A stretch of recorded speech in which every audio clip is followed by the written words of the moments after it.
नंदलालम गोविंद गोविंद गोपाल जय मुरली मनोहर नंदलाल। ओ राधा राधा राधा कृष्ण राधा राधा राधा राधा कृष्ण राधा गोविंद गोविंद गोपाल जय मुरली मनोहर नंदलाला। गोविंद गोविंद गोपाल जय मुरली मनोहर नंदलाला।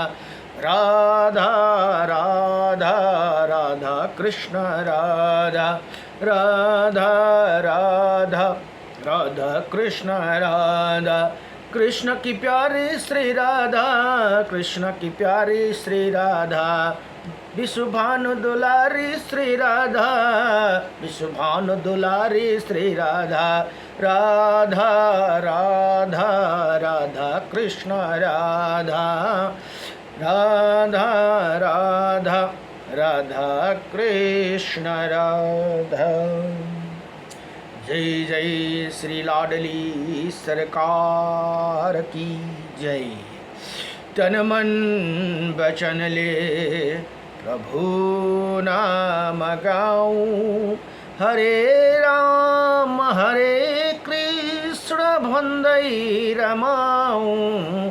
तन मन वचन ले प्रभु नाम गाऊं। हरे राम कृष्ण भंदई रमाऊं। तन मन वचन ली बसी अग्निमा सुरण चमकंस धीरये। फसी मोहमा बर्छ चाहन धीरये। बसी अग्निमा स्वर्ण चमकंस धीरये। फसी मोहमा बर्छ चाहन धीरये। त्यसैले नै प्रभु द्वन्द यो बुझ्न पाऊँ। सधैँ कृष्ण कृष्ण भनी दिन बिताऊँ। तन मन वचनले प्रभु नाम गाऊं। हरे राम कृष्ण भन्दै रमाऊं।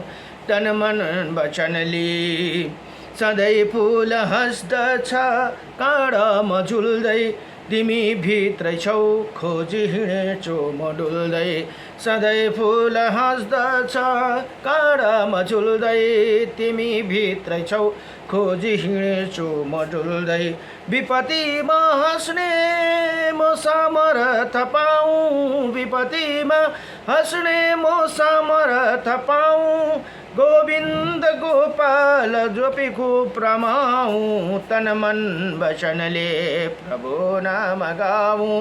हरे राम कृष्ण भन्दै रमाऊं। तन मन वचनले मोहु बिन्दु भगवान तिमी सिन्धु मेरो। मोहु दास तिम्रो तिमी स्वामी मेरो। मोहु बिन्दु भगवान तिमी सिन्धु मेरो। मोहु दास तिम्रो तिमी स्वामी मेरो। म जस्तो छु जे छु अरू के भनाऊँ। म जस्तो छु जे छु अरू के भनाऊँ। सधैँ कृष्ण केशव भनी दिन बिताऊ। तन मन वचनले प्रभु नाम गाऊं। हरे राम कृष्ण भन्दै रमाऊं। र यहाँ भनिएको छ जीवनमा के गर्नुपर्ने भन्ने कुरा यो रामायणले सिकाउँछ अरे भनेर यहाँ लेखमा बताउनु भयो। जीवनमा के चाहिँ नगर्नु भन्ने कुरा यो महाभारतले सिकाउँछ र जीवन कसरी जिउने भन्ने कुरा यो चाहिँ श्रीमद् भागवत महापुराणले सिकाउँछ भनेर यहाँ बताउनु भएको छ। ओम नमो भगवते वासुदेवाय। वासुदेवाय हरे वासुदेवाय। तन मन वचनले प्रभु नाम गाऊं। हरि ओम। मंगलम भगवान विष्णु मंगलम गरुड़ध्वजा मंगलम पुंडरीकाक्षाय मंगलाय तनो हरि। हरि ओम। राधे श्याम अब श्री ब्रह्मा पुराण को 57 अध्याय में अब तपस्या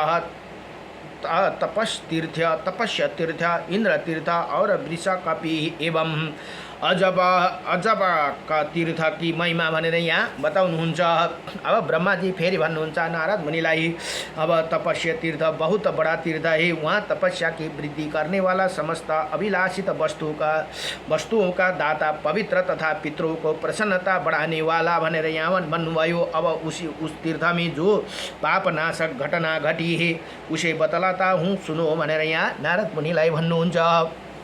ऋषियों में अग्नि और जल की श्रेष्ठता लेकर परंपरा संवाद हो गया भनेर यहाँ बताउनु भयो।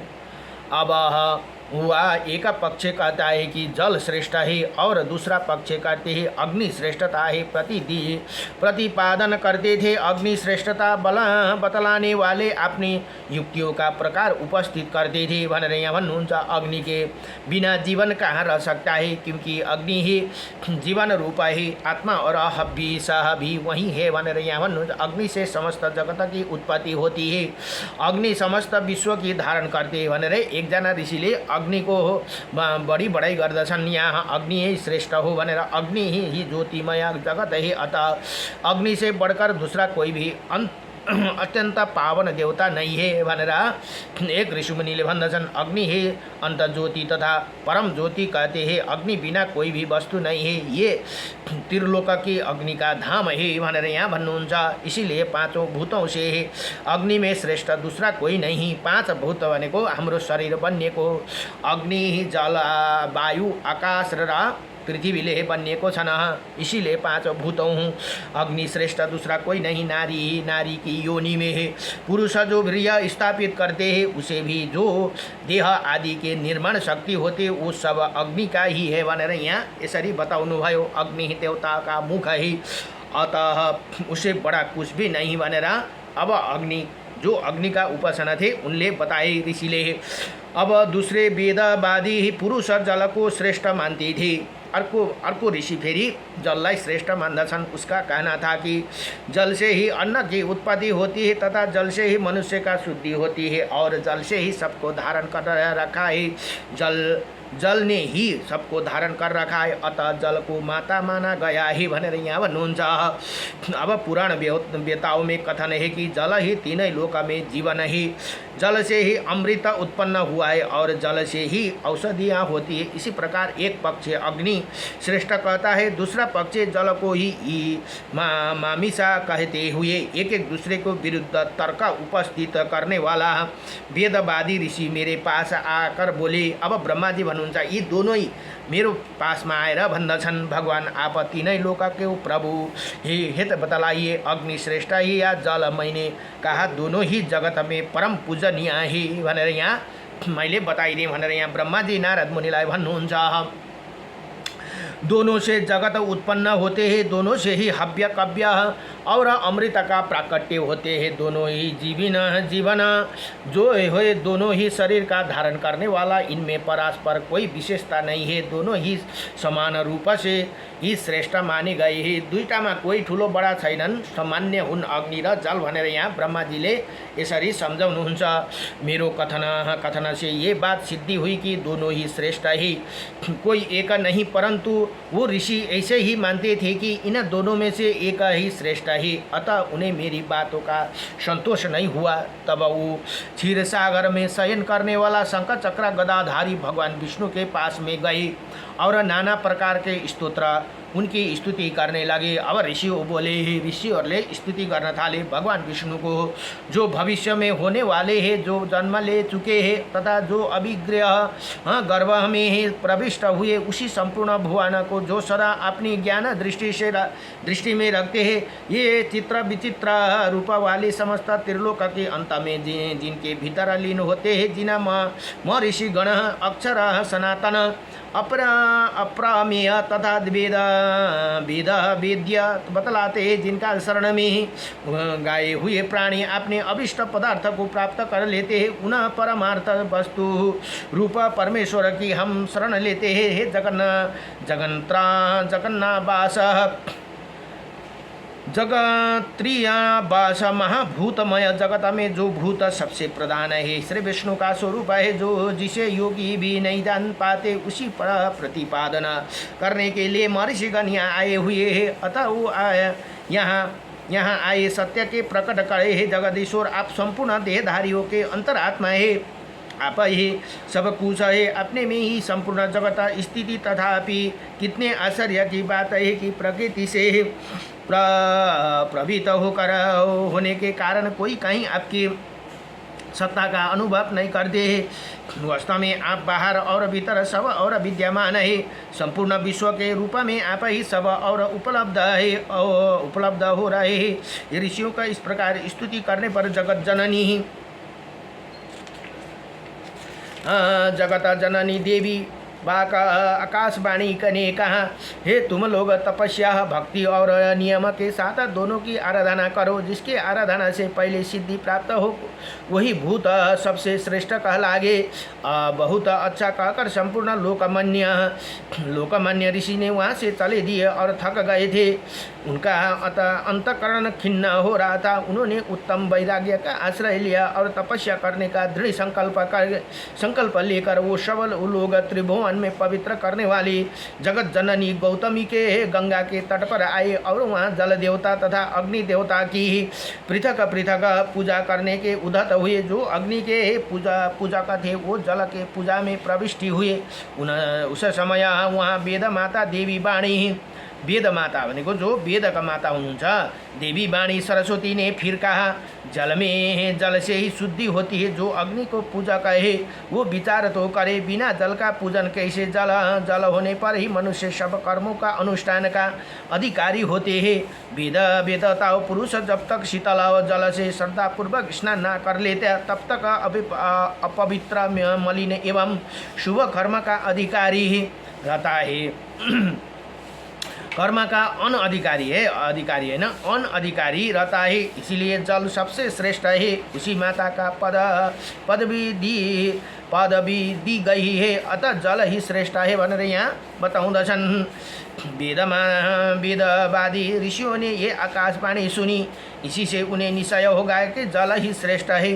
जिस तीर्थ में ये ऋषि सत्र संपन्न हुआ उसे तपस्या तीर्थ और सत्र तीर्थ भी कहते हैं। अग्नि तीर्थ और सरस्वती तीर्थ भी उसके नाम से वहाँ उसी के नाम से वहाँ 1400 पुण्यदायक तीर्थों का निवास है। उनमें किया हुआ स्नान दान और स्वर्ग एवं मोक्ष की प्राप्ति कराने वाला है। जहाँ आकाशवाणी ने ऋषियों का संदेह निवारण किया था वहीं सरस्वती नाम की नदी प्रकट हुई जो गंगा में मिली है।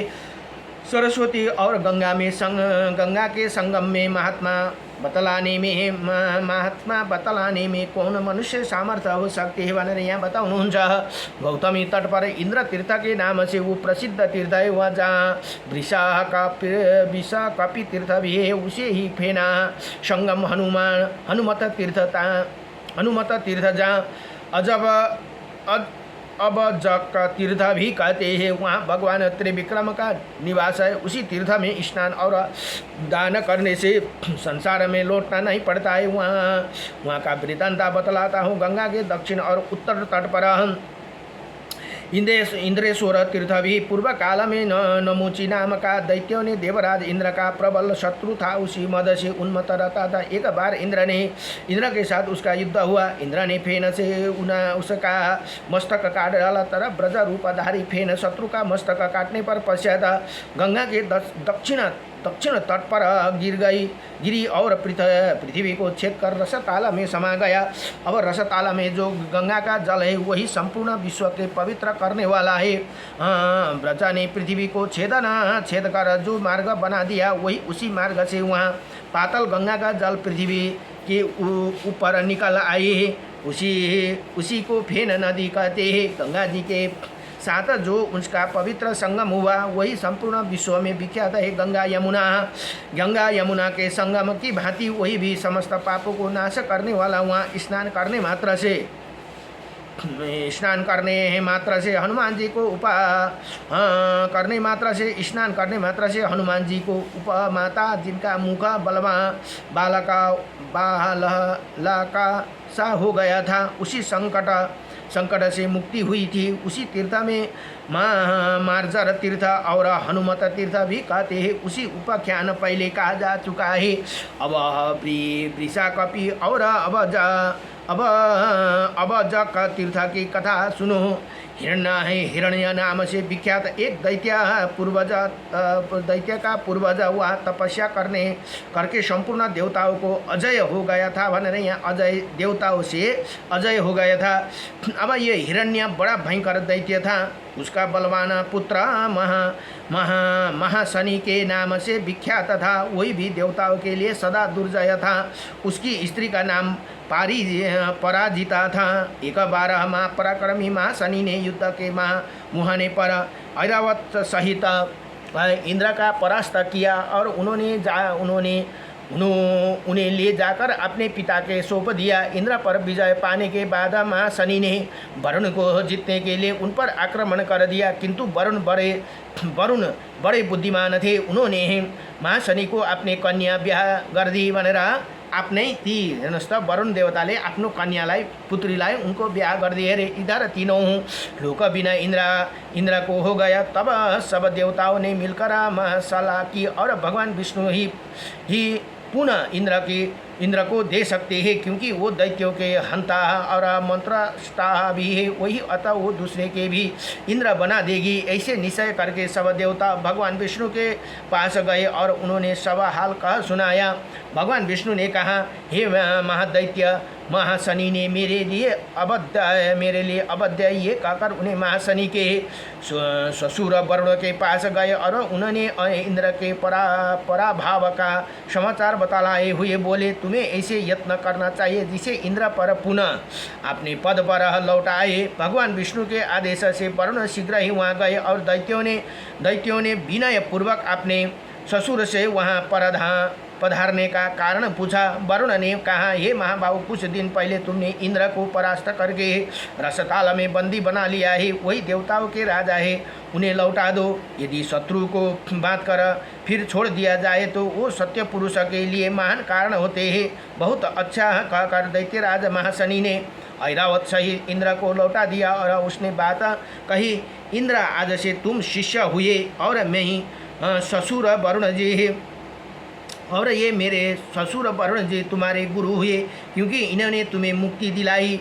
अतः अब तुम वरुण के प्रति स्वामी भाव रखकर स्वयं भृत्य का बर्ताव करना, स्वयं दाजुभाइको जस्तो बर्ताव गर्नु भनेर यहाँ बताउँदछन्। नहीं तो फिर तुम्हें बात कर रसताल में कारागृह में डाल दूंगा भनेर ती महाशनि दैत्यले यहाँ भन्दछन्। इसी प्रकार इंद्र को फटकार कर उन्हें बारंबार हंसते हुए कहा, जाओ जाओ जाओ वरुण जी का सदा आधार करना। इंद्र अपने घर आए और अपमान पूर्ण लज्जा से काले पड़े गए थे। उन्होंने शत्रु द्वारा तिरस्कृत होने की सारी बात इंद्राणी को कही सुनाई और पूछा है, हे सुमुखी, शत्रु ने मुझसे इसी तरह कठोर बातों कही में और मेरे साथ ऐसे अनुचित बर्ताव किया, इसे मेरे हृदय में आग लगी रही। तुम्हें ही बताओ कि कैसे अपने हृदय को शीतल करूं भनेर अब यहाँ इंद्राणी बोले। इंद्र का पति हाँ बलसूदन, मैं दानवों की उत्पत्ति पराजय माना, माया वरदान तथा मृत्यु सब जानती हूँ। महाशनि को तपस्या से ही ये शक्ति प्राप्त हुई है। तपस्या से कुछ भी असध्य नहीं है। यज्ञ कर्मों से कोई बात असंभव नहीं है। हे जगन्नाथ, भगवान विष्णु तथा विश्वनाथ शिव को भक्ति से कोई भी कार्य ऐसे नहीं है जो सिद्धि ना हो सके। हे प्राणनाथ, मैं और भी एक बहुत सुंदर बात सुन रखी है। कारण ये स्त्री ही स्त्री के स्वभाव को जानती है। प्रभु भूमि तथा जल के अधिष्ठात्री देवियों के द्वारा कोई भी कार्य असध्य नहीं है। तपस्या अथवा यज्ञ आदि उन्हें दोनों के महासयोग से होते हैं। उन्हें से भी तीर्थ भूमि हो, वहीं आप चलो, उसी स्थान पर भगवान विष्णु तथा शिव शिव की पूजा करके संपूर्ण अभिष्ट वस्तु प्राप्त कर लो। मैंने ये भी सुना है कि जो स्त्रियां पतिव्रता है वही सब कुछ जानती है। उन्होंने ही चराचर जगत को धारण कर रखा है। पृथ्वी पर सबसे सारभूत स्थान दंडक वन है, जहाँ जगत जननी गंगा बहती है, वहीं चलकर अपनी दीन दुखियों को पीड़ा दूर करने के लिए जगदीश्वर श्री विष्णु अथवा शिव की आराधना करो। दुख के समुद्र में डूबने वाला अनाथ मनुष्य को श्री शिव तथा श्री विष्णु अथवा गंगा के सिवा दूसरा कोई नहीं है भनेर यहाँ बताउनुहुन्छ। कोई भी शरण देने वाला नहीं है, अतः एकाग्र चित्त होकर पूर्ण प्रयत्न करो। आप इनको संतुष्टि करो। मेरे साथ रहकर भक्ति स्तोत्र तथा तपस्या के द्वारा इनकी आराधना करो। तत्पश्चात भगवान शिव और विष्णु के प्रसाद से आप कल्याण के भागी होंगे भनेर आफ्नो पत्नीले यहाँ भन्दछन्।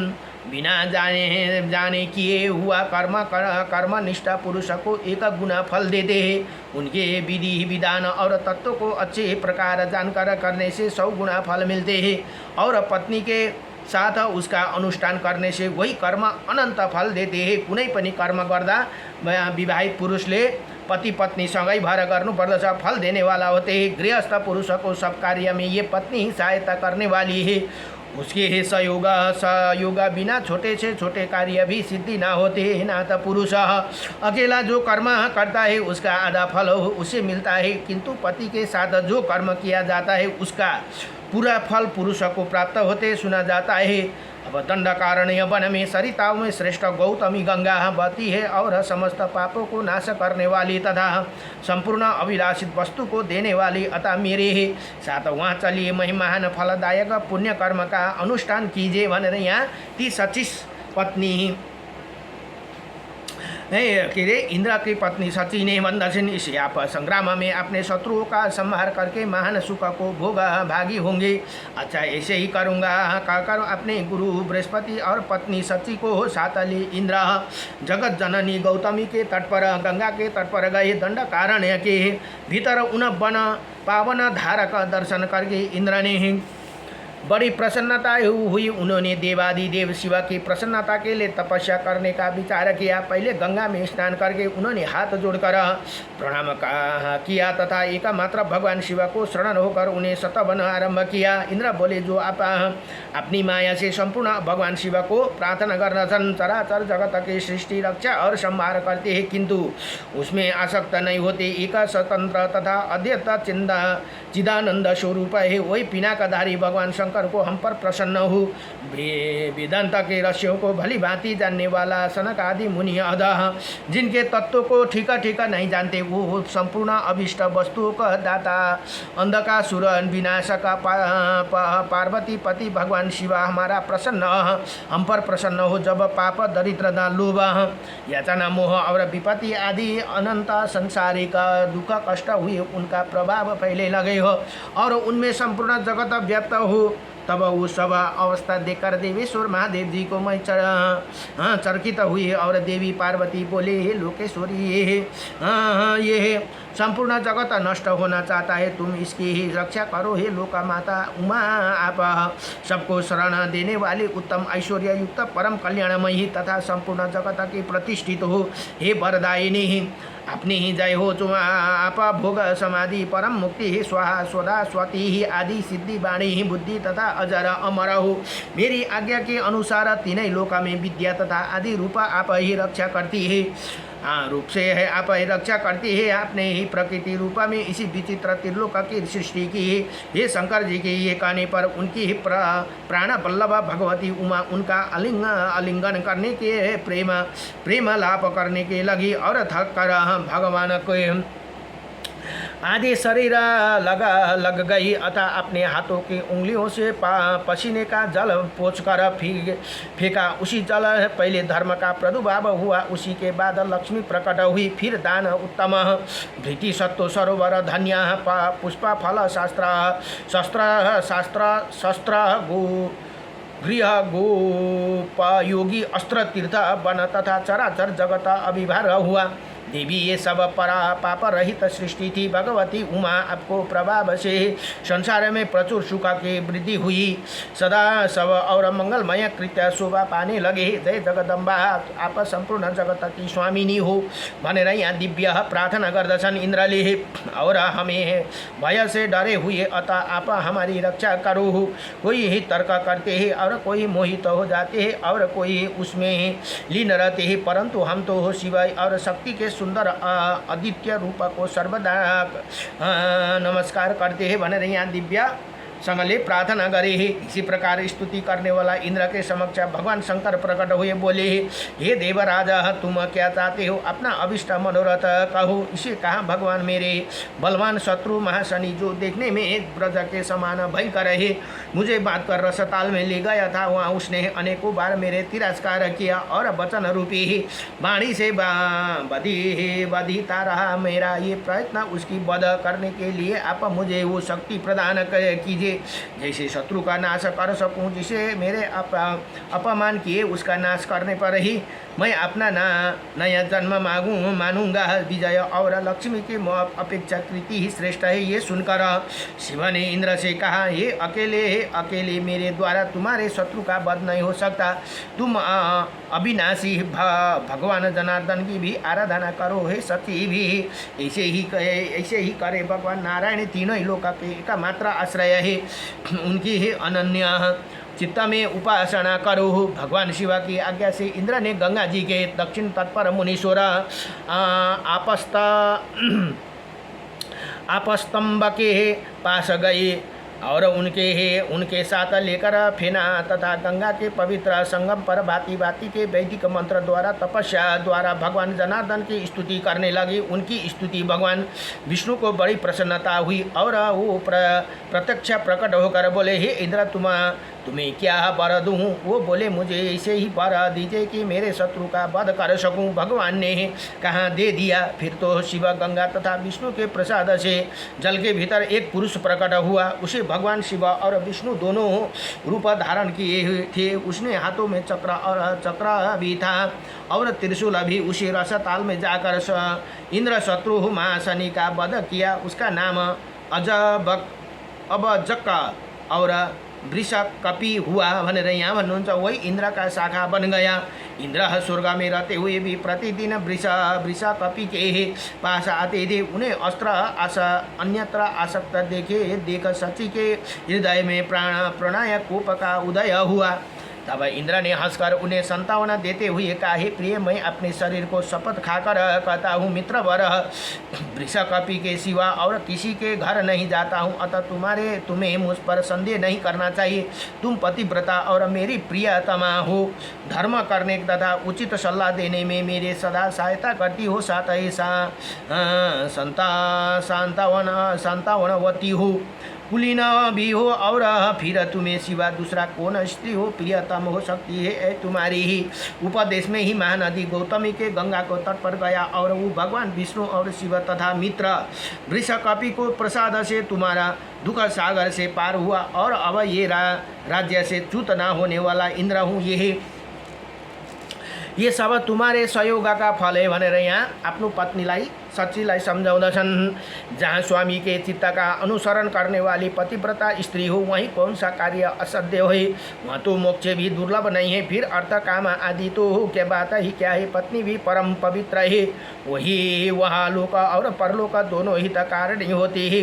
पत्नी भी यदि कुलीन प्रिय बोलने वाली पतिव्रता रूपवती गुणवती और संपत्ति और विपत्ति समान स्वरूप साथ देने वाला तथा द्वारा इंद्र इसी त्रिलोका के कुछ